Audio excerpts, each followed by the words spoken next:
necesito establecer con ustedes algo, y es que todos pecamos. Amén. Quiero que esté eso establecido para que no te vayas a desviar del mensaje que el Señor nos quiere dar. Está establecido esto, la palabra dice que si alguno afirma que no peca, si alguno afirma que ya después de Cristo nunca ha vuelto a pecar y que llegó el día en que ya no peca, ese tal es un mentiroso. Establecido esto, vamos al Salmo 106. Salmo 119, Salmo 119, versículo 56. Salmo 119, el salmo más largo, el capítulo más largo de toda la Escritura, pero precioso. Como dicen por ahí, recomendado del pastor. Estudien el Salmo 119, es una gran bendición. Versículo 56. Dice el salmista: así paso mis días obedeciendo tus mandamientos. Así paso mis días obedeciendo tus mandamientos. Cuando el salmista dice, así paso mis días obedeciendo tus mandamientos, por eso era necesario establecerlo de Primera de Juan. No significa que este salmista nunca pecara. De hecho, es anónimo. Este salmo no puso el Señor el autor humano de este salmo. Pero no significa que esta persona esté libre de pecado, porque eso iría en contra de toda la Escritura. El único libre de pecado ha sido el Señor Jesucristo. Amén. Ahora, hay una diferencia entre no pecar y llevar una vida de pecado, que es lo que vamos a enfocarnos en la mañana de hoy. Dice el salmista: paso mis días obedeciendo tus mandamientos. Cuando yo leía este versículo, me cuestionaba bastante, porque me preguntaba si mi propia vida y la vida de la iglesia que tengo el privilegio de pastorear, podríamos decir eso, que pasamos nuestros días, pasamos nuestra vida, invertimos nuestra vida, nos dedicamos todos los días a obedecer los mandamientos del Señor. Si hay una búsqueda constante de la santidad y de la obediencia a la palabra del Señor, si nos esforzamos, si nos deleitamos en estar buscando en la Escritura qué es lo que le agrada a Dios, y luego de que averiguamos qué le agrada a Dios, nos esforzamos en ponerlo en práctica. O si simplemente tenemos esa lucha de, otra cosa que ya sé que es pecado y ya me toca dejar de hacerla, o me toca ponerla en práctica, y entonces comenzamos a unirnos al grupo que dice, pues es mejor no saber la palabra, porque entre más se sabe, más se sufre, porque me hago responsable. El salmista dice: paso mis días obedeciendo tus mandamientos. Una de las preguntas más frecuentes que vienen a mi corazón es: ¿qué es lo que pasa en la vida de aquellos que son creyentes, algunos, pero se desvían, otros tal vez nunca lo han sido, pero que al fin y al cabo son profesantes y sus vidas comienzan a girar en torno al pecado? ¿Qué es lo que pasa en las vidas de estas personas? ¿Qué es lo que está fallando? ¿Qué es lo que necesita la iglesia para no volver a caer? ¿Qué es lo que necesita la iglesia para poder llevar una vida de obediencia al Señor? ¿Qué es lo que tú necesitas en esta mañana? Quiero que prestes mucha atención, porque si el deseo de tu corazón es honrar a Dios, si el deseo de tu corazón es obedecer a Dios, si el deseo de tu corazón es hacer la voluntad de Dios, si tú te identificas con aquellos que pecamos, pero que cuando pecamos nos duele el pecado, con aquellos que nos molesta la carne, y has llegado algún día a decir en oración: Señor, aborrezco esta naturaleza pecaminosa porque no me deja acercar a ti, aborrezco este deseo que hay en mi corazón que me separa y me aleja de ti. Estás en buena compañía, y a ti va dirigido este mensaje. Este mensaje no va a tener efecto como se desea en aquellos que se deleitan en pecar. Si tú te deleitas en pecar, tú necesitas arrepentimiento. Tú necesitas arrepentimiento, tú necesitas entender el destino que está preparado para aquellos que se deleitan en el pecado, que se deleitan en la maldad, y ese destino no es otro que el lago que arde con fuego por los siglos de los siglos, el infierno. Pero para ti, amado santo, para ti, amado hijo de Dios, que deseas genuinamente tener una vida de comunión con el Señor, que deseas genuinamente que tu vida glorifique al Señor, que deseas y que anhelas y que piensas en que ojalá te miraran los que están a tu lado, los que están afuera, y pudieran ver a Cristo, dijeran: ¿sabes qué? No lo soporto, pero cristiano sí es. No me lo paso, pero al fin y al cabo lo que dice, lo que predica, lo que cree, lo vive. lo practica.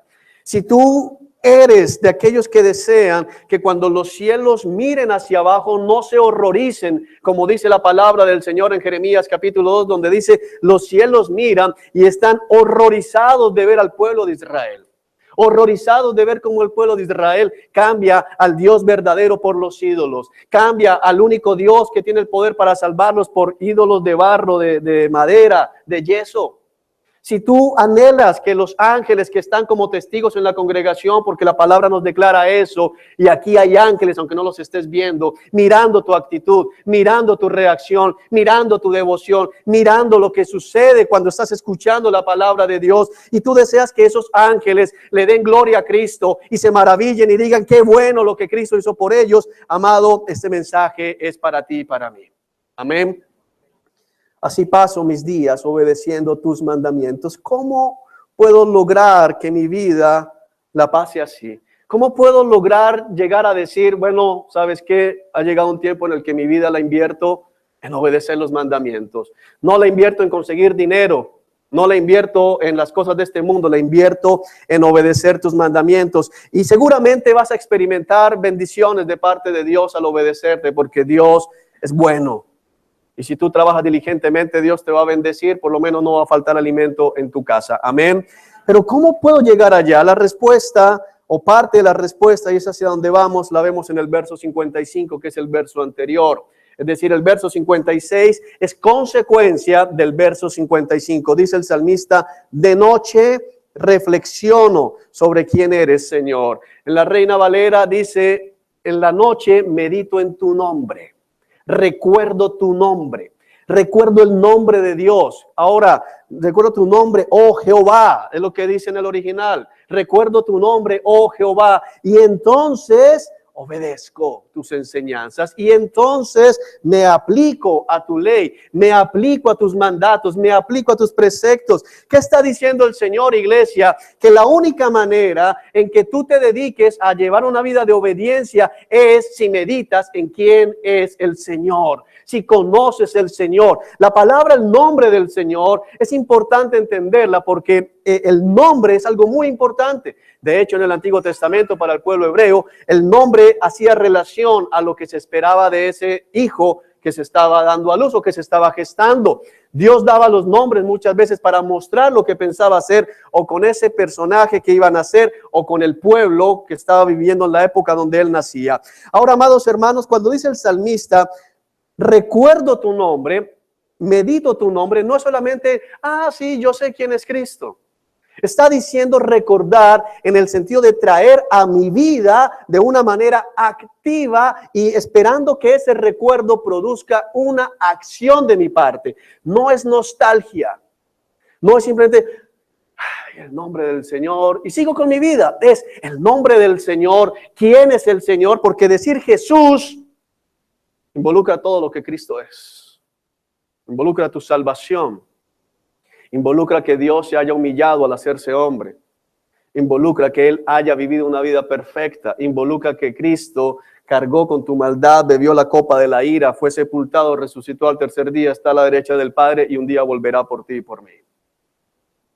Medito en el nombre del Señor, reflexiono sobre quién eres, porque el nombre involucra lo que es la persona y en este caso lo que es la persona de Dios. Al meditar en quién es Dios, hay una respuesta natural en el espíritu y es buscar la gloria de Dios. Cuando tú reflexionas en quién es el Señor, amado, vas a querer obedecer. Cuando tú piensas constantemente en Cristo Jesús, en lo que Cristo hizo en la cruz, vas a querer obedecer. Cuando tú piensas en el amor de Dios, vas a desear obedecer. Cuando tú piensas en lo que Dios ha hecho a través de Cristo Jesús, cuando tú piensas en la obra del Espíritu Santo en tu vida, en lo que ha transformado, vas a querer que te siga transformando. Vas a querer parecerte cada vez más a Cristo Jesús, que es la meta de la iglesia para la parte terrenal, ser conformados a la imagen y semejanza del varón perfecto, Cristo Jesús. Y el día de hoy vamos a enfocarnos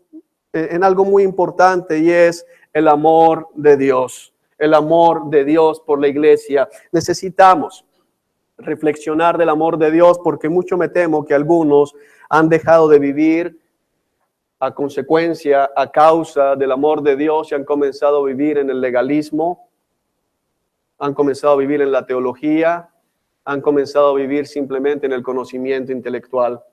Es necesario echar raíces en el amor de Dios, y por eso el título del mensaje, arraigados en el amor. Arraigados en el amor de Dios. Necesitamos reflexionar sobre el amor de Dios. Necesitamos reflexionar sobre lo que ha hecho Dios, porque solo de esa manera podremos llevar una vida de obediencia. Ahora, quiero establecer algo, y es que es posible llevar una vida de obediencia externa. Los fariseos eran expertos en ello. Una conformidad exterior a las leyes, una conformidad exterior a los mandatos. Amado, si a ti el cristianismo se te ha convertido en la lista de hacer y no hacer, estás en un grave problema. Si a ti el cristianismo se te ha comenzado a convertir en el listado únicamente de lo que no hay que hacer, estás en un grave problema, porque la lista no salva. La lista no salva. De hecho, uno de los grandes pecados que pueden haber en la iglesia es el legalismo. Uno de los pecados más terribles en la iglesia es el legalismo, precisamente. Y creo que el Señor ha sido muy claro en lo que nos ha venido diciendo, y lo hemos dicho varias veces. Siempre que nos esforzamos por vivir en la doctrina bíblica, siempre que nos esforzamos por seguir la palabra, estamos en riesgo de caer en el legalismo. Por eso es necesario arraigarnos, no en las leyes de Dios, sino arraigarnos en el amor de Dios. Tú no puedes echar raíces en los mandatos de Dios. Tú tienes que echar raíces en el amor de Dios, porque solo el amor de Dios va a producir el deseo de obedecer. Solo el amor de Dios va a producir el deseo de dejar atrás el pecado.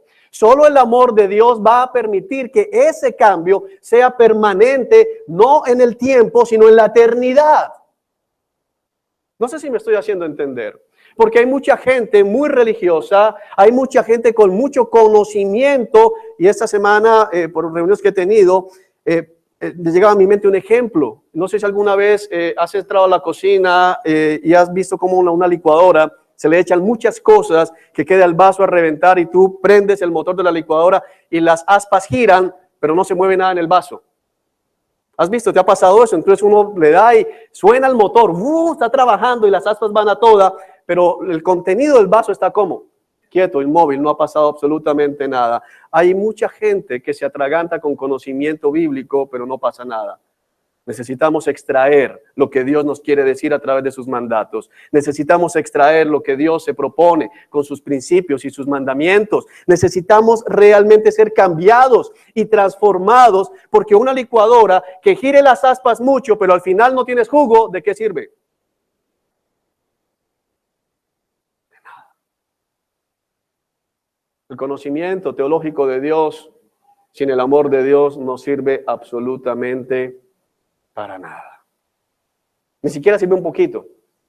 No sirve para nada. O por lo menos para nada bueno, porque te va a envanecer, te va a enorgullecer, te va a llevar a sentirte mejor que los demás, pero no va a producir lo que Dios quiere. Solo el amor de Dios te puede llevar verdaderamente a obedecer. Mira, el salmista lo pone muy, muy claro. Reflexiono sobre quién eres, Señor, por lo tanto obedezco tus enseñanzas. Y el Espíritu Santo lo pone en la noche. En la noche pienso en quién es el Señor, y por eso en el día, cuando estoy con mi familia, cuando estoy en mi trabajo, cuando estoy en el mundo, puedo vivir obedeciendo los mandatos del Señor. Al pensar en quién es el Señor, y vamos a ir entonces a la carta del apóstol Pablo a los Efesios, que lógicamente digo el apóstol Pablo para nombrar el autor humano, pero es la carta del Espíritu Santo a los Efesios. Amén.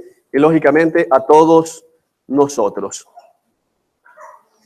Carta a los Efesios. ¿Lo tenemos? El capítulo 3, versículo 1 dice: cuando pienso en todo esto, yo, Pablo, prisionero de Cristo Jesús, por el bien de ustedes los gentiles, y ahí en sus Biblias hay unos puntos suspensivos y un asterisco. Efesios capítulo 3, versículo 1. Amén. ¿Qué está hablando Pablo? Ahorita vamos a mirar, aquí hay un paréntesis entre el versículo 1 y el versículo 14.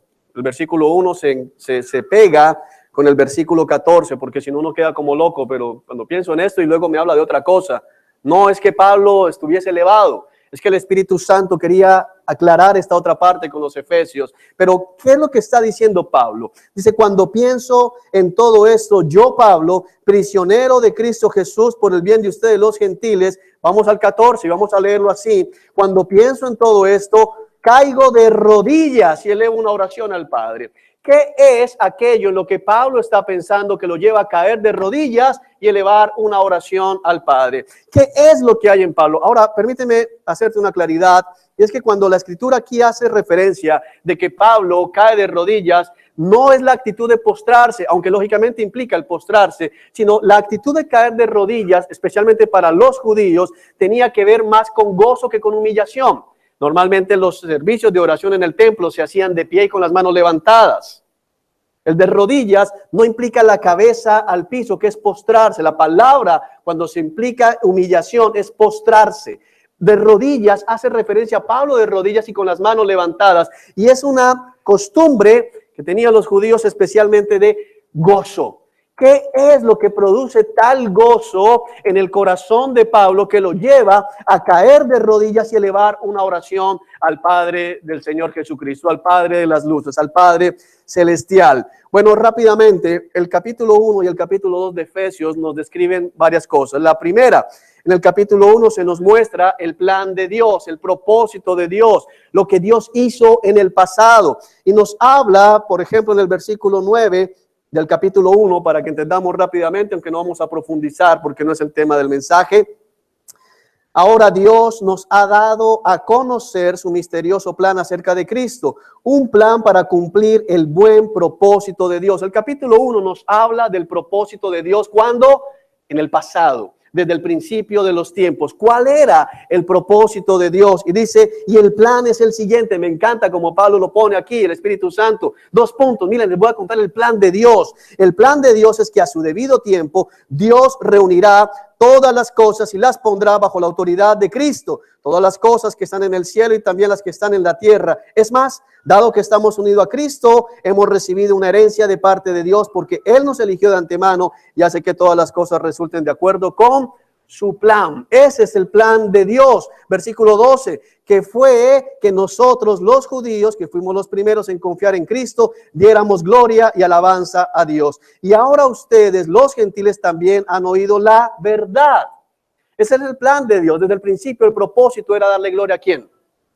A Cristo. Está hablando de esto. Luego en el capítulo 2, Pablo muestra la situación pasada y actual de la mayoría de la iglesia, de los que estaban tal vez escuchando la carta, y dice algo tremendo. Verso 1.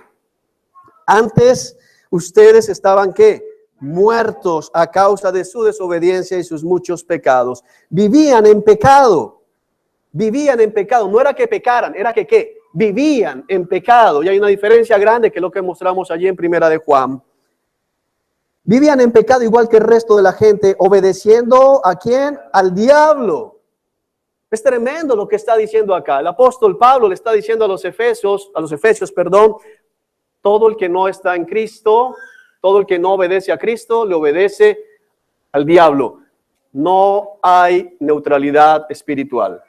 No existe la neutralidad espiritual, el precepto y la enseñanza de la neutralidad espiritual, esa que dicen, bueno, mira, yo cristiano no soy, pero tampoco enemigo de Cristo. No es verdad. Quien no está bajo la autoridad de Cristo, está bajo la autoridad de Satanás. Eso dice la Escritura. Quien no es hijo de Dios, ¿es hijo de quién? Del diablo. Eso dice la Escritura.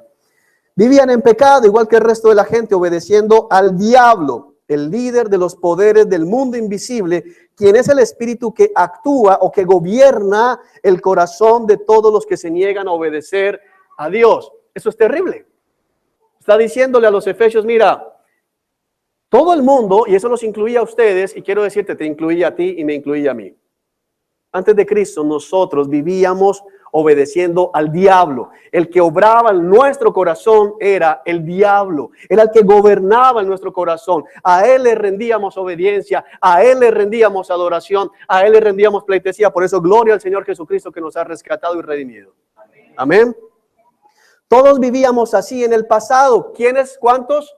Todos.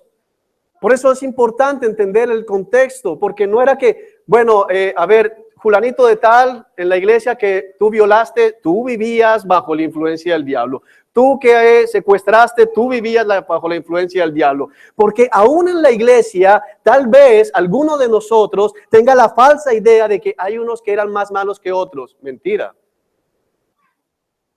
Bueno, yo sé que cristiano no era, pero malo tampoco. No, hermano, no eras malo, eras perverso. No, sí. Yo no maté, no importa. ¿Odiaste a alguien? Voy a hacer una pregunta. ¿Hay alguien que pueda levantar la mano en este lugar que diga antes de Cristo, jamás odié a nadie, jamás llegué a tener un mal pensamiento contra alguien? Levante la mano ahora para reprenderlo por mentiroso. Ninguno, ¿verdad? La Biblia dice que el que odia es un asesino. Todos aquí éramos asesinos. Y asesinábamos desde pequeñitos. Porque en el jardín teníamos algo casado.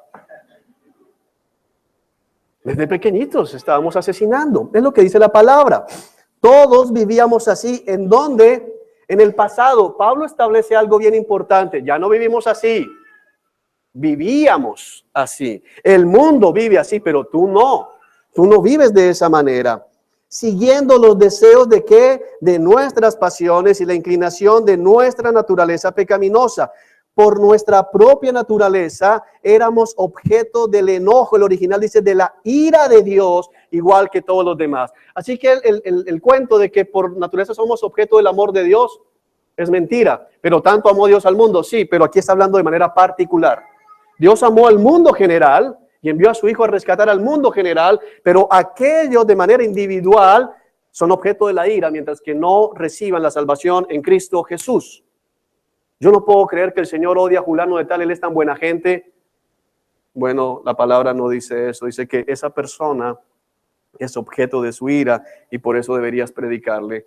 Porque sabes, una de las razones por las que muchas veces no predicamos, porque pensamos que hay gente que aunque no ha puesto su fe en Cristo, es salva. Yo no puedo creer si ese es el más buena gente del barrio. Ese no mata una mosca. No, él se tiene que ir para el cielo. No se va a ir para el cielo si no es hijo de Dios a través del nuevo nacimiento en Cristo Jesús nuestro Señor. Amén. Amén. Amén. Todavía patea a veces esa doctrina bíblica. Pero Dios, verso 24, mira qué es lo que lleva a Pablo a postrarse de rodillas. Pero Dios es tan rico en misericordia y nos que amó tanto. Nos amó. Bueno, éramos objeto de la ira, no éramos objeto de la ira. Sí éramos objeto de la ira, pero al mismo tiempo que hizo Dios, nos amó. Dios te amó. Ahora, mira lo que está diciendo Pablo. Pablo está hablando en pasado. Está hablando de qué? El amor de Dios manifestado ¿cuándo? En el pasado, en el momento de tu salvación. Dios te amó allá. Está recordando el apóstol esto. Dios nos amó. No dice Dios nos ama. No dice Dios nos amará. Dice Dios ¿qué? Nos amó en ese momento y está llevando a la iglesia a pensar en eso. Nos amó tanto. No dice que nos amó poquito, nos amó tanto. La palabra tanto, mira, es tan grande el amor de Dios por ustedes. Fue tan grande el amor de Dios por ti que a pesar de que estabas muerto por causa de tus pecados, te dio vida cuando levantó a Cristo de los muertos. Y te digo en tú para que entiendas que te están hablando a ti. Dios te amó tanto. Dios te amó tanto, iglesia, que a pesar de que estabas muerto, no por accidente, sino por causa de tu pecado. A pesar de eso, Él te dio vida cuando levantó a Cristo de los muertos. Y mira el paréntesis. Es solo por la gracia de Dios que ustedes han sido salvados. Es solo por la gracia de Dios. No, yo hice méritos. No hiciste méritos. Todo el mérito que tú hiciste era para condenación. Has sido salvado por la gracia. Lo que está diciendo aquí el Señor. Mira el versículo 8. Dios los salvó. ¿Por qué? Por su gracia, cuando creyeron. Va de la mano las dos cosas, nos salva por la gracia, pero también viene una implicación, debes creer. ¿Cómo funciona eso? Es algo que es un misterio de Dios, amén. Eres salvo por la gracia, pero debes creer, hay una responsabilidad allí también. Salvó por su gracia cuando creyeron. ¿Ustedes tienen algún mérito en eso? ¿Alguna Biblia dice eso? No, para que la quemen, porque entonces no fue editada realmente en un buen lugar. Dice, ustedes no tienen ningún mérito en eso. Es un regalo de Dios. La salvación es un regalo de Dios. La salvación, el amor de Dios es un regalo de Dios. La salvación, verso 9, no es un premio por las cosas buenas que hayamos hecho. Si tú todavía crees que esa persona, esa vecina se va a salvar porque es la que siempre te presta la tacita de azúcar, no. No se va a salvar por eso, no se va a salvar por hacer buenas obras, no es un premio, no es una recompensa. Así que ninguno de nosotros puede jactarse de ser salvo. Wow. Ahora pasa más adelante Pablo y comienza a decirle a los gentiles que estábamos excluidos, verso 11. No olviden que ustedes, los gentiles, ustedes barranquilleros, ustedes colombianos, ¿hay aquí algún extranjero? Entonces quedamos cubiertos todos. Aquí ustedes, colombianos, estaban excluidos, eran llamados paganos incircuncisos. ¿Tú sabías eso? Que espiritualmente antes tú eras un pagano incircunciso. No, ese término es muy fuerte, pero ese es el término bíblico, pagano incircunciso. Ahora, no significa que te vas a hacer la circuncisión física, por lo menos. Eran llamados paganos incircuncisos por los judíos, quienes estaban, ¿qué? Orgullosos de la circuncisión. Préstale mucha atención a esto que acaba de decir Pablo, porque es lo que el Señor quiere que la iglesia entienda en la mañana de hoy. ¿De qué estaban orgullosos los judíos? De la circuncisión, pero mira lo que dice, aunque esa práctica solo afectaba su cuerpo, no su corazón. Amado hermano, es posible que tú hoy estés llamando pagano incircunciso a mucha gente. Y es posible que sean paganos incircuncisos. Es posible que realmente sean pecadores empedernidos, pero es posible que tú los veas diferente a ti únicamente porque tú conoces teología.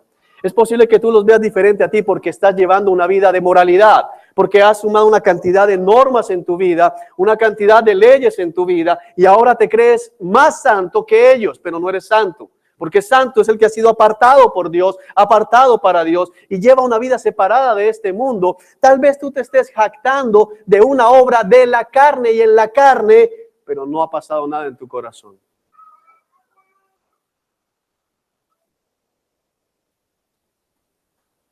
No se es judío por el hecho de nacer en el pueblo judío, por la circuncisión. Los judíos verdaderos son de corazón, un cambio obrado por el Espíritu Santo de Dios. No puedo enfatizar más, por eso inclusive no voy a subir el tono de la voz, en la importancia de entender esto y en el terrible engaño de la religiosidad que puede haber en el corazón de alguno en esta mañana. No puedo sobreenfatizar lo terrible que es que tú estés llevando una vida religiosa, una vida de normas, una vida de checklist. No pasa nada. Una vida de checklist únicamente, amado, eso no te va a salvar. Probablemente estás condenado y no te has dado cuenta. Es el corazón lo que debe cambiar. Y el corazón no cambia si no entiendes el amor de Dios. Versículo 12 dice, en esos tiempos ustedes vivían apartados de Cristo. No se les permitía ser ciudadanos de Israel y no conocían las promesas del pacto que Dios había hecho con ellos. Ustedes vivían en este mundo sin Dios y sin esperanza, porque todo el que no tiene a Dios no tiene esperanza. Pero ahora han sido unidos a Cristo Jesús. Antes estaban muy lejos de Dios, pero ahora fueron acercados por medio de la sangre de Cristo, pues Cristo mismo nos ha traído la paz. Él unió a judíos y a gentiles en un solo pueblo, cuando por medio de su cuerpo en la cruz derribó el muro de hostilidad que nos separaba. Verso 19. Así que ahora ustedes, los gentiles, los colombianos, ya no son unos desconocidos ni extranjeros. ¿Son qué? ciudadanos junto con todo el pueblo santo de Dios. Son miembros de la familia de Dios. Juntos constituimos su casa, la cual está edificada sobre el fundamento de los apóstoles y los profetas. Y la piedra principal es Cristo Jesús mismo. Esto es en lo que está pensando el apóstol Pablo. Está pensando en el plan original de Dios, está pensando en la condición caída, la depravación total del hombre que está aquí enmarcada entre muchos versículos, principalmente aquí en Efesios capítulo 2, versos 1 y 2. Está hablando de la imposibilidad de la salvación por obras humanas y está hablando de que realmente somos salvos por la gracia de Dios y que ahora somos aceptados en la familia de Dios. Eso es lo que tiene el apóstol Pablo en mente cuando dice, cuando pienso en todo esto, caigo de rodillas y elevo una oración al Padre. ¿En qué estaba pensando Pablo? Estaba pensando en el sacrificio de Cristo Jesús. Porque ¿qué fue lo que hizo posible que el plan de Dios se hiciera realidad? La cruz. La cruz. Pablo estaba pensando en la cruz. ¿Qué fue lo que hizo posible que gente depravada y condenada como nosotros ahora seamos incluidos en la familia de Dios? La cruz. ¿Qué fue lo que hizo posible que ya no vivamos practicando el pecado, sino que ahora nuestros corazones estén regenerados? La cruz. Lo que Pablo tiene en mente es la cruz. Tiene Isaías 53 atravesado en el corazón, mientras iluminado por el Espíritu Santo, siguiendo la orden del Señor por su palabra exhalada, escribe esta carta a la iglesia de Éfeso y a nosotros en el día de hoy. Tiene a Cristo bajo la ira del Padre. Tiene a Cristo tomando la copa de la ira de la mano del Padre y bebiéndola hasta la última gota. Tiene a Cristo aplastado por nuestros pecados y delitos, pero también tiene a Cristo levantado entre los muertos y exaltado a la derecha del Padre.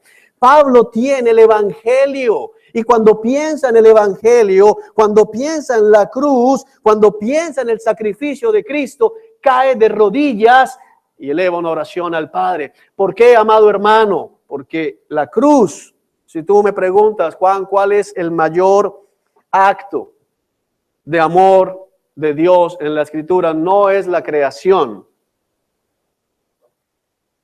El mayor acto de amor es la cruz del Calvario. El mayor acto de amor, la mayor manifestación de amor es la cruz del Calvario. Ese es el mayor acto de amor. Pero al mismo tiempo tienes que pensar otra cosa. Si me preguntas, ¿cuál es el acto de más justicia de Dios en toda la humanidad? No fue el diluvio, no fue Sodoma y Gomorra, fue la cruz del Calvario. En la cruz se manifiesta el carácter perfecto de Dios. Y esa cruz es la que tiene el apóstol Pablo en mente en ese momento. Por eso dice, caigo de rodillas cuando pienso en todo esto. Amado, quiero que entiendas quién es el que está escribiendo humanamente esta carta. Es Pablo. Y sin embargo, Pablo sigue pensando ¿en qué? En la cruz. ¿Hace cuánto no piensas en la cruz de Cristo? No estoy hablando de pensar en una cruz de madera y apretarla con fuerza cuando hay problemas. Eso es idolatría. ¿Hace cuánto no piensas en el sacrificio de Cristo? Cuando pienso en esto, cuando medito en esto, cuando reflexiono en esto, entonces ¿qué hago? Obedezco tus mandamientos. Cuando medito en el amor de Dios, puedo obedecer los mandamientos, pero ya no por religión, ya no por obligación, ya no para alcanzar algo, sino porque se me ha regalado la salvación. Es lo que tiene el apóstol aquí en mente. Mira lo que dice el versículo siguiente, versículo 15. Eleva una oración al Padre, el creador de todo lo que existe en el cielo y en la tierra. Pido en oración que de sus gloriosos e inagotables recursos los fortalezca con poder en el ser interior por medio de su espíritu. El apóstol Pablo está haciendo una oración, mira lo tremendo, no está pidiendo por sanidad física, no está pidiendo por dinero para las misiones, no está pidiendo porque cese la persecución, está pidiendo por algo que es mucho más valioso que eso y tienes que entenderlo. Está pidiendo por algo que tiene poder sobre eso, inclusive es que Dios de sus gloriosos e inagotables recursos los fortalezca con poder. ¿En dónde? ¿Afuera? No, en el ser interior. La expresión del ser interior está hablando del hombre interior, lo que es todavía noble en nosotros, lo que Dios ha cambiado, el corazón que Dios ha transformado, sea fortalecido en el poder de Dios. Pero ¿cuál es el propósito de ese poder de Dios. Y aquí vamos a entender por qué necesitamos tanto la presencia del Espíritu Santo en nuestras vidas, amada iglesia. El poder de Dios en el ser interior por medio de su Espíritu. Verso 17. Entonces, como consecuencia, mira, como consecuencia de que el Espíritu Santo venga a fortalecer el interior, como consecuencia de que el Espíritu Santo de los gloriosos e inagotables recursos fortalezca nuestros corazones, porque es tremendo. A veces, bájale un poco, tengo aquí mucho eco, por favor. Cuando hablamos a veces y escuchamos hablar de los gloriosos e inagotables recursos, casi siempre la gente piensa en oro y plata. Le pido a Dios que de sus inagotables y gloriosos recursos me dé dinero. No, hermano, eso no es lo valioso en el reino de los cielos. Eso no es lo valioso en la eternidad. En la eternidad no hay buena vista. En la eternidad no se necesita comprar. No necesitamos dinero en la eternidad. Necesitamos la presencia del Señor. ¿Para qué? Dice, entonces Cristo habitará en el corazón de ustedes a medida que confíen en Él. Bueno, espérate un segundo, porque es que le estás hablando a creyentes. Le estás hablando a la iglesia. Sin embargo, dice Pablo aquí, entonces Cristo habitará en el corazón. Bueno, ¿y no se supone que todo aquel que está en Cristo, Cristo está en él? En el momento en que soy salvo, ¿Cristo viene o no viene a morar en mi corazón? Sí, pero la palabra que está usando aquí en griego Pablo es muy fuerte. Habitará. No habla de paso, como algunos creyentes tienen a Cristo. Sí, yo soy cristiano. ¿Y Cristo qué? No está en el cuarto de San Alejo. No lo tienen en el patio. Está hablando de Cristo haciendo morada, habitando de manera permanente y de manera plena. No, yo tengo el amor de Cristo, pero la santidad no, de manera plena. Cristo habitando. Y uno puede volver a, pero ¿cómo es posible esto? Es un milagro inexplicable para la mente humana. Pero Pablo está orando y dice, entonces Cristo habitará en el corazón de ustedes a medida que confíen en Él. Mira que hay una cosa aquí. La presencia, la certeza de la presencia de Dios y el poder de Dios en la vida del hombre y de la iglesia es progresivo. Va aumentando. Y uno puede decir, bueno, ¿cómo es posible? Porque a veces oramos, Señor, lléname de tu espíritu, y nos llena. Y al otro día, Señor, lléname. Fue que me vacié. No es eso. No es que me lleno y me vacío, me lleno y me vacío, me lleno, vengo seco del espíritu. No puede ser. Si el espíritu llenó una medida en ti, estás lleno en esa medida. Pero la mejor forma de explicarte esto, pensemos en un vaso que fuera de hule, elástico. Entonces le echas una botella de agua y se llena la botella de agua. Pero si le echas otra botella, ¿qué hace el vaso? Se expande. Ahora tiene 2 botellas de agua. Le echas otra botella de agua, ¿qué hace ese vaso? Se expande y ahora tiene 3 botellas de agua. Lo que está diciendo Pablo es eso. Nosotros como iglesia debemos buscar ser todos los días más llenos de la presencia del Señor. Que Cristo habite en nosotros. A medida que vamos confiando en Él, vamos a ver el aumento de la presencia de Dios en nuestra vida. Y amado hermano, si la presencia de Dios aumenta en tu vida, tu santidad también. Tu santidad también. Tu deseo por la santidad también va a crecer. Tu deseo por las cosas eternas va a crecer. Porque hay personas que son, mira, esto puede sonar extraño y por eso puse de antemano el 1 Juan. Hay personas en la iglesia que son salvos. Voy a establecerlo, son salvos. Tienen el Espíritu Santo. Cristo es su Salvador y su Redentor. Pero uno no ve que avanzan. Los ve uno en demasiada lucha. Hay una lucha, pero es que es demasiada la lucha. ¿Por qué? Porque Cristo no crece en ellos. No es porque Cristo tenga que volver a nacer allí como lo explicamos en diciembre, sino que no permiten, no buscan más presencia de Dios. Siguen siendo, como dice el Señor en otro pasaje en el Nuevo Testamento, quisiera hablarles como a maduros, pero siguen siendo ¿qué? Niños. Ya deberían ser maestros algunos de ustedes y todavía toca lo mismo y lo mismo y lo mismo. ¿Por qué? Porque no siguen siendo ¿qué? Llenos del Espíritu Santo. El Señor nos ha dado un cuerpo y algunos dicen, bueno, pero es que ya no cabe más aquí. Es espíritu. Es espíritu. Y va a dar, y va a dar, y va a dar, y va a dar en la medida en que tú ¿qué? Confíes en Él. Habitará en el corazón de ustedes a medida que confíen en Él. Pero ¿cómo confío en Cristo si no entiendo el amor de Cristo? ¿Cómo confío en Cristo? Mira, ¿dudarías tú de una persona que da su vida por ti? No dudarías, pero es que cuando tú no meditas en el Evangelio, cuando tú no meditas en la cruz, te cuesta confiar en Cristo, y cuando llegan las situaciones difíciles, dudas de la fidelidad de Cristo. Pero en la medida en que tú meditas en quién es Cristo, la duda comienza a desaparecer. No importa la circunstancia, no importa lo que estés viviendo, amado hermano, tú vas a seguir aumentando tu confianza en Él, y de esa manera Cristo habitará en ti. Amén. Mira lo que dice: echarán raíces profundas en el amor de Dios. La Reina Valera dice: arraigados y cimentados en el amor de Dios. Arraigados.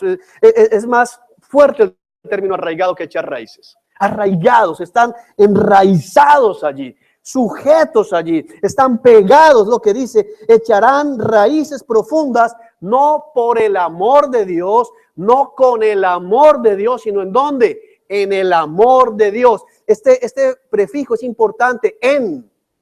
Arraigados en el amor de Dios. Es decir, ¿qué es lo que te sostiene? ¿A qué estás atado tú en la iglesia? ¿Estás atado a la doctrina? ¿Estás atado a las leyes? ¿Estás atado al domingo? Estás mal. Tú necesitas estar atado al amor de Dios, arraigado en el amor de Dios. Hay árboles que se están cayendo en Barranquilla en esa semana, ¿cierto? Bueno, no por la brisa. Se están cayendo porque están enfermos y la brisa los tumba. Préstame atención a lo que acabo de decirte. No se están cayendo por la brisa. Él era un cristiano firme, pero la tentación fue muy fuerte. No. Él estaba bien parado, pero no. Si miras los recortes de prensa, te vas a dar cuenta que los árboles que están cayendo, muchos ya estaban muertos. Muchos ya estaban muertos. Aunque estaban ayer y no, pero yo lo veía ahí de pie. Estaba esperando que floreciera otra vez, ya estaba muerto. De hecho, el término que utilizan los biólogos es necropsis, también, en ese árbol. Otros estaban profundamente enfermos y tenían hojas y todo. Porque se han caído palos secos, que uno dice, bueno, ese palo seco uno estaba esperando que se cayera. Pero no se han caído solo palos secos. Se han caído palos llenos de hojas. Pero cuando caen, inmediatamente dicen, mira al interior, estaba que podrido. Por fuera se veía como un árbol sano. Por fuera se veía como un árbol fuerte. ¿Por qué se cae este árbol y este árbol no, si el viento que enfrentaron no es el mismo? ¿O es que tú crees que el viento sopló a 60 kilómetros por hora aquí y a los 2 metros sopló a 10 por hora? No, hermano, los dos árboles enfrentaron el mismo ¿qué? Viento, la misma fuerza en contra, los mismos problemas, los mismos abatimientos. Por eso el Señor a través del apóstol dice, no se extrañen cuando enfrenten diversas pruebas, como si algo extraño les sucediera, porque bien saben que todos sus hermanos están siendo probados y perseguidos en este momento. El problema no es la prueba, el problema no es la persecución, el problema no es la tentación, el problema es si tú estás podrido o estás vivo por dentro. ¿Me estoy haciendo entender?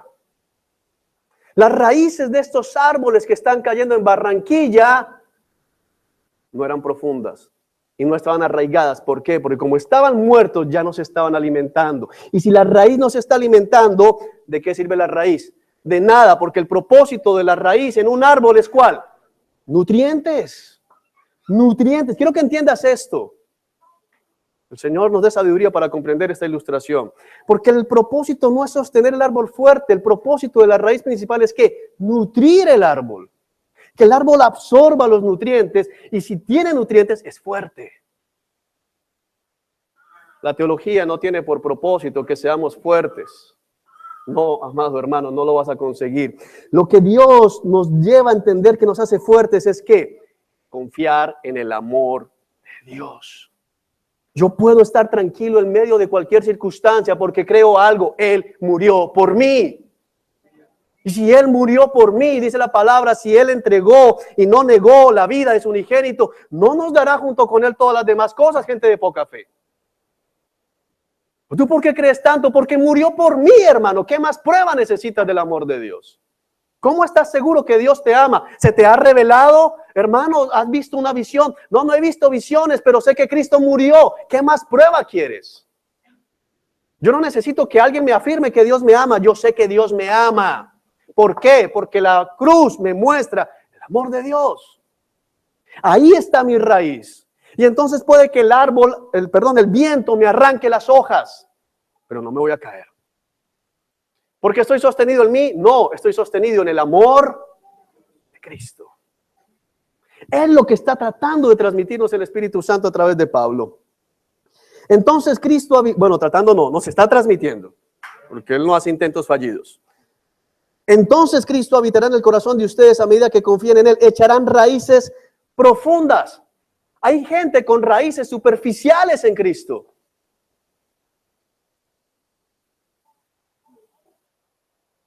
De tal manera amó Dios al mundo que envió a su Hijo unigénito en rescate por el mundo.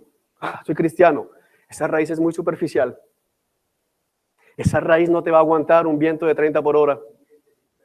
Esa raíz no te va a aguantar un temblor, amado hermano. No te lo va a aguantar. Apenas llegue el descendimiento a tu casa, te vas a ir para abajo.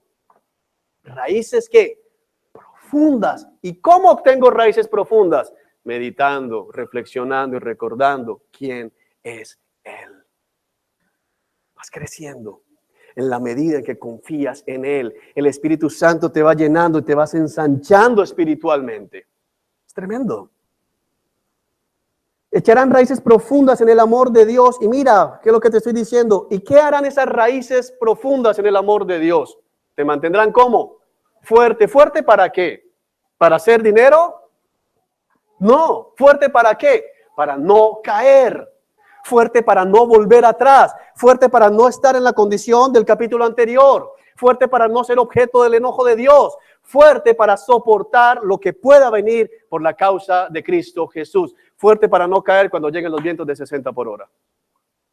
Y si el viento es de 500 por hora, te voy a decir algo. Dios no permitirá que llegue a tu vida un viento que no puedas soportar.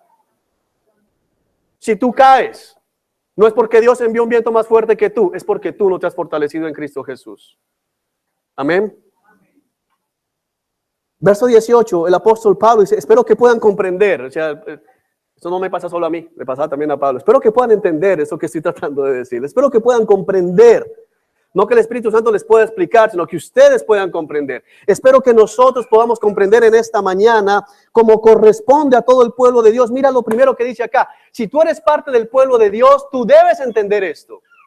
Pero no un entendimiento intelectual, sino un entendimiento ¿qué? De experiencia con Dios. La experiencia no es doctrina, lo seguiré diciendo porque es muy peligroso, pero una buena doctrina vas a experimentarla.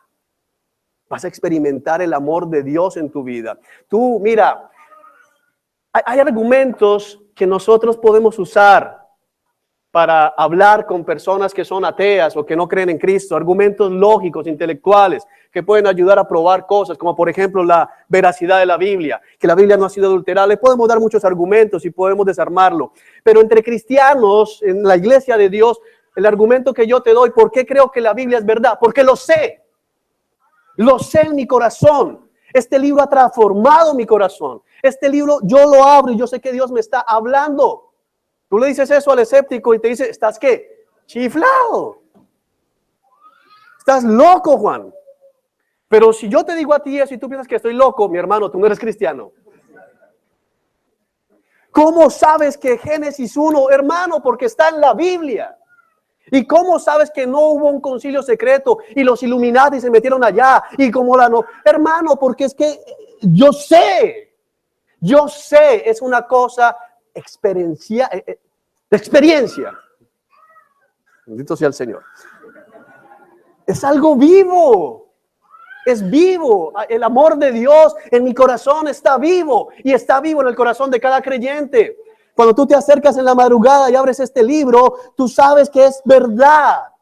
Tú sabes que es cierto. Tú ves las promesas, no te abandonaré. Y tú sabes, Dios no me va a abandonar. ¿Cómo sabes eso? porque el Espíritu Santo de Dios está en ti. Y te dice, eso es verdad. ¿Cómo sabes tú que los macabeos no son inspirados por Dios? Bueno, porque tienen anacronismos y porque tienen... Sí, pero ¿sabes por qué? El Espíritu Santo te muestra, no y no. Es algo vivo en nosotros. El cristianismo no es intelectual. El cristianismo, amado hermano, es una experiencia viva. Viva. Amén. Es una experiencia viva, entiéndelo. Porque si no, querido hermano, vas a caer.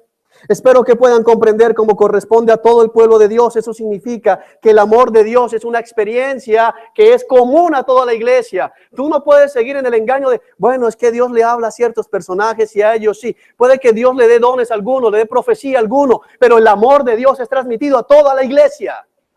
Dios le habla a toda la iglesia. Dios te habla cada vez que abre la palabra de Dios. Dios manifiesta su amor a toda la iglesia. Si tú no sientes el amor de Dios, si tú no has experimentado la verdad y la certeza del amor de Dios, hoy necesitas orar y decirle, Señor, sálvame. Sálvame. Pero ¿por qué llora? ¿Por qué a veces lo veo que llora y se quebranta? ¿Qué le habrán hecho? No, ¿sabes qué pasa muchas veces? Es el Espíritu Santo. El día que el Señor me salvó, yo no podía explicar humanamente. ¿Qué te pasó, Juan? No sé. De hecho, yo salí preguntando, ¿qué me hicieron? Me acerqué a mi esposa, que fue la que me invitó a la iglesia. Todavía no era mi esposa, para que digan, se casó con un pagano. No era nada mío. Pero me invitó. Y cuando salí llorando, dije, ¿qué me hicieron? Y me ¿qué te hicieron de qué? Es que no paro de llorar. Y ella me dijo, ay, Espíritu Santo tan lindo. Y yo, ¿cuál Espíritu Santo? ¿Qué fue lo que me hicieron? Yo medité toda la semana, a ver, espérate. Yo no vi por ahí incienso o alguna droga así que me puso a llorar. No me dieron nada. Nadie se me acercó a tocarme. No escuché mi historia porque muchas veces decimos, le contaste todo al pastor para que me dijera todo en cara, ¿verdad? Yo no escuché la prédica cuando comencé a llorar. ¿Qué sucedió? Y lo puedo decir hoy. Espíritu Santo. Ya. No es lógico porque la salvación no es lógica. Es una obra sobrenatural de Dios. ¿Entiende eso? Espero que puedan comprender cómo corresponde a todo el pueblo de Dios. Cuán ancho, cuán largo, cuán alto y cuán profundo es su amor. ¡Wow! No vamos ahorita a hacer un mensaje acerca de los 4 puntos cardinales, pero sí se hace referencia a la plenitud del amor de Dios. Un amor completo. No tengo tiempo para explicar la otra parte. Pero bástenos con entender que está hablando de las 4 dimensiones. La altura en la que estamos, no me resisto. La altura en la que estamos, donde nadie nos puede alcanzar y quitarnos del amor de Dios. La profundidad del amor de Dios insondable. Lo que nos muestra acá. La anchura de la gracia del Señor Todopoderoso y la longitud del amor eterno que nos ha tenido. Amados, es el amor perfecto de Dios por nosotros. Debemos comprender que Dios no te ama incompleto. Que Dios no te da un pedacito de amor. Dios te ama. Y no se niega nada de sí mismo que te pudiese dar. Es mi deseo, verso 19, que experimente, ¿que qué? Amado, no le tengas miedo a las experiencias con Dios. No es mi deseo que estudien, es mi deseo que ¿qué? Experimenten. Experimenta. Amado, experimenta el amor de Dios. Quiero que experimenten el amor de Cristo. Cuando dice experimente, tampoco te vas al otro lado a decir, Señor, yo quiero que me dé el de la chiripiolca o como me pasaba a mí entonces en la mecedora, Señor, méseme, y comenzaba yo en la mecedora, era yo mismo, pero ay, Señor, me has mecido. Experimenté el amor de Dios aquí, el Señor me meció, ay, Señor, me estás meciendo muy rápido, Señor. No estoy hablando de eso. El Señor a mí me rescató. Yo pensé que me salvó y luego me salvó. Amados, no estoy hablando de eso, pero no puede ser que tu vida devocional sea un cementerio. Debes poder experimentar el amor de Dios. Debes poder experimentar el amor de Dios en el amanecer. Debes poder experimentar el amor de Dios en la gente que se te acerca. Debes poder ver el amor de Dios en lo que está pasando en tu vida, aún en las cosas que no son tan agradables. Experimenta. Dice Pablo, es mi deseo. Ahora Pablo es el teólogo de la iglesia. Quiero que comprendas esto. Pablo no está desechando la teología. Pablo es el teólogo de la iglesia cristiana primitiva. Pablo es el fariseo que Dios rescató, enseñado a los pies de Gamaliel.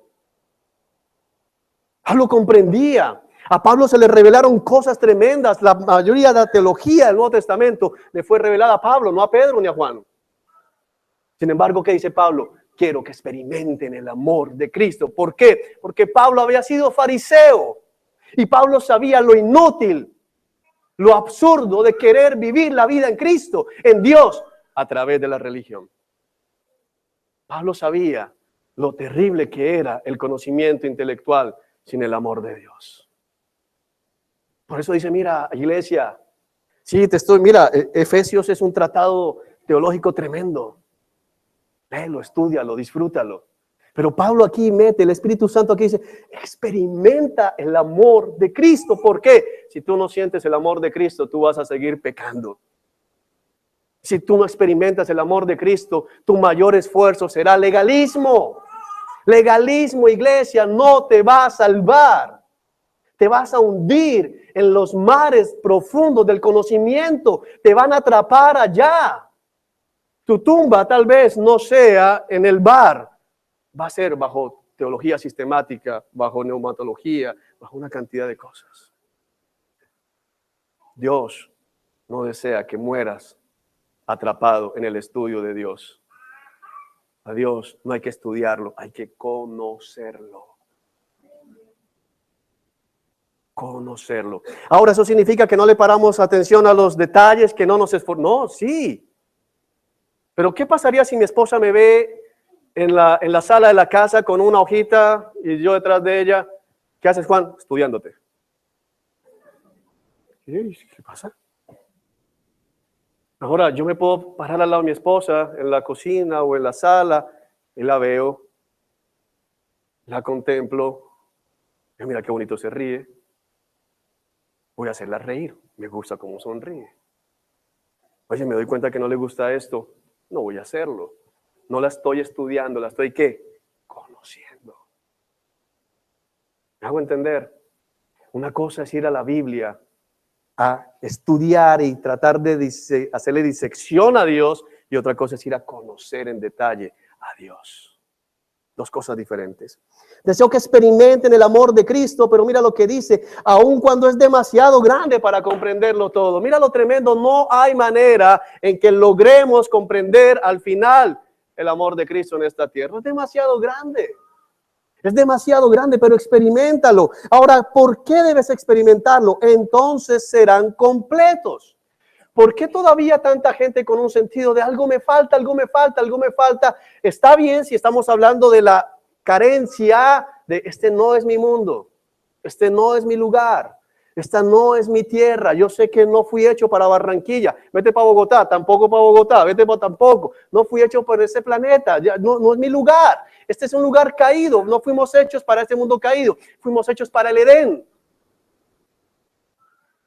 Fuimos hechos para el Edén y el Edén ya no está. Por eso hay una promesa de un nuevo cielo y una nueva tierra. Ese es el lugar mío. Pero estamos hablando aquí no de ese sentido de falta, de falencia, sino de estar completos verdaderamente, espiritualmente, anímicamente. ¿Por qué? Porque tenemos comunión íntima ¿con quién? Con Cristo. Experimentando el amor de Cristo. Entonces serán completos con toda la plenitud de la vida y el poder que proviene de Dios. ¡Wow! ¿Es posible que un ser humano como tú o como yo, tan imperfecto, pueda albergar la plenitud de Dios? No te pongas a hacerte ese tipo de preguntas porque te vas a volver loco, vas a terminar pensando que Pablo nos mintió. Pero lo que Dios está tratando, lo que Dios nos está diciendo, es una cosa diferente. Nos está diciendo es, anhela más de mí. No te conformes, iglesia.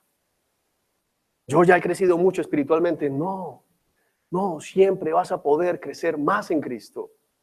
Por eso Pablo en Filipenses dice, anhelo conocerle, anhelo experimentar el poder que se manifestó en su resurrección. Pablo, ahora tú y yo.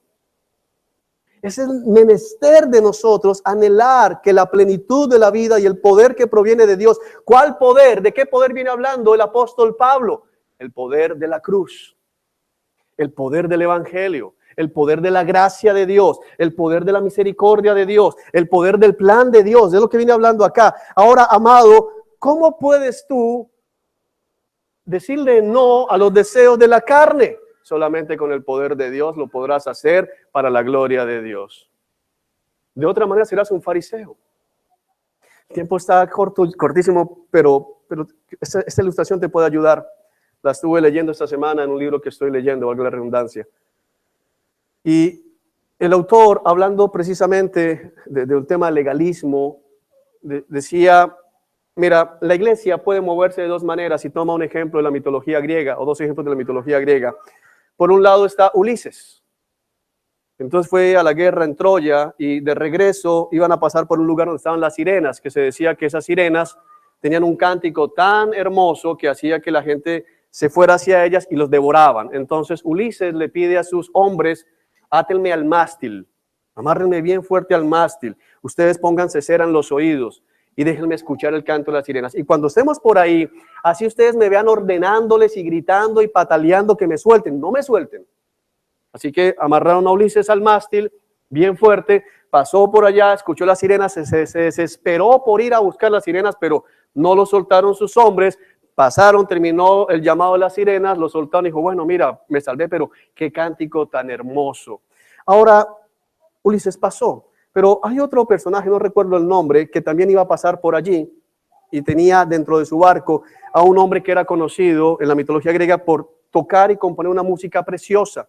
Así que lo que hizo este personaje en la mitología griega fue decirle a este hombre, cuando pasemos por allí, vas a cantar la mejor canción que tengas, la más hermosa que hayas compuesto. Así que pasó el barco y ninguno de los marineros se tapó los oídos, todos estuvieron escuchando el cántico, la canción de este personaje que iba a bordo y pasaron sin ningún problema las sirenas. Ahora uno puede decir, bueno, igual los dos llegaron. Algunos serán salvados aunque pasando por el fuego, dice Corintios. Pero Ulises resistió y sobrevivió a la tentación de las sirenas. El otro personaje no tuvo que pelear contra eso porque su mente y sus oídos estaban concentrados en algo mucho más hermoso. Tú puedes pasar el cristianismo atado al mástil.